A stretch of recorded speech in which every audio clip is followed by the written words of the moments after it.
Commissioner bonda ఉమ్మ మీడియాతో మాట్లాడుతున్నారు. లైవ్ చూద్దాం. 16వ తారీఖు ఇచ్చిన కమిషను 16వ తారీఖు ఇచ్చిన రిపోర్టు మీద వెంటనే చర్యలు తీసుకోమని సెంట్రల్ ఎలక్షన్ కమిషన్ గారి దృష్టి కూడా తీసుకెళ్తున్నాము. రెండో అంశం, రేపు 1వ తారీఖు పింఛన్లు ఏదైతే రాజకీయ ప్రయోజనాలతో ఈ వైసీపీ ప్రభుత్వం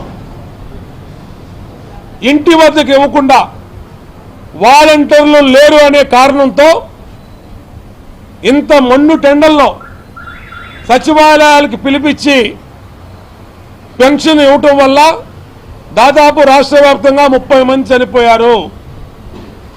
ఇది వైసీపీ ప్రభుత్వం చేసిన హత్యలే. జగన్మోహన్ రెడ్డి ప్రభుత్వం బాధ్యత వహించాలి. సెర్ఫ్ CEO మురళీధర్ రెడ్డిని వెంటనే ఆయన్ని కూడా ఆ పోస్టు నుంచి తప్పించాలి. రేపు 1వ తారీఖు ఇచ్చే పింఛన్లు డోర్ టు డోర్ ఇళ్ల వద్దకే తీసుకెళ్లి ఎండాకాలంలో వికలాంగుల్ని, వితంతుల్ని, వృద్ధుల్ని ఎవరిని కూడా ఎండబారిన పడకుండా ఇంటి దగ్గరే పింఛన్లు ఇవ్వమని Telugu Desam party central election commissioner గారికి ఈరోజు ఫిర్యాదు చేస్తున్నాము. ప్రజల ప్రాణాలంటే జగన్మోహన్ రెడ్డికి చులకన. సొంత బాబాయినే లేపేసినోళ్ళు ప్రజల ప్రాణాల కంటే లెక్కలేదు వీళ్ళకి. కాబట్టే మేము ఎన్నికల సంఘాన్ని అభ్యర్థిస్తున్నాం.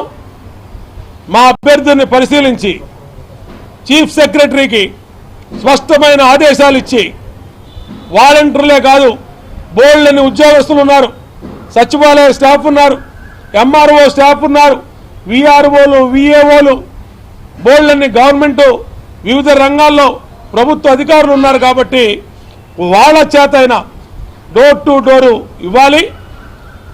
ఈ డోర్ టు డోరు పెన్షన్కి అడ్డుపడిన సెర్ఫ్ CEO మురళీధర్ రెడ్డిని ఆ పోస్టు నుంచి తప్పించాలి. దానికి కూడా ఎన్నికల సంఘానికి ఫిర్యాదు చేస్తున్నాము. మేమేదో మీడియా ముందుకు వచ్చి ఫిర్యాదు చేస్తున్నామని మీరు పట్టించుకోకపోతే నిన్న పట్టిన అధికారులు గతే మీకు పట్టుద్ది. దయచేసి సీరియస్గా తీసుకోండి. ఇవాళ ప్రొటెక్షన్ ఉంది, మాకు స్టేట్ ఎలక్షన్ కమిషన్ ప్రొటెక్షన్ ఉంది, సెంట్రల్ ఎలక్షన్ కమిషన్ ప్రొటెక్షన్ ఉంది. ప్రజాస్వామ్య రక్షణ పోటీ చేసే అభ్యర్థులకు ఉంది. దయచేసి తప్పుడు పనులకి సహకరించొద్దు, తప్పుడు పనులకి మీరు అండగా నిలవద్దని కూడా పోలీసు వారిని, వివిధ శాఖల వారిని విజ్ఞప్తి చేస్తూ ఉన్నాం. ఎవరైనా అటువంటి దారిలో వెళ్తే ఇవాళ నార్త్ ఏసీపీ మీద, CA మీద ఏ విధంగా కంప్లైంట్ ఇస్తున్నామో అలాగే మాకు న్యాయం జరిగే వరకు రాష్ట్ర ఎన్నికల కమిషన్ నుంచి ఢిల్లీలో ప్రధాన ఎన్నికల కమిషన్ వరకు అందరినీ కూడా కలిసి మాకు జరిగిన అన్యాయాన్ని చెప్పి మా హక్కుల మీద పోరాడతామని తెలియజేస్తా ఉన్నాం.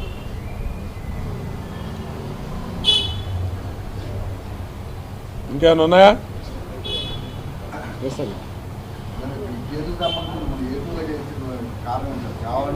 ఎవరేటూ చేశారు? నన్నేం చేయలేదు. చేయటానికి చూశారు.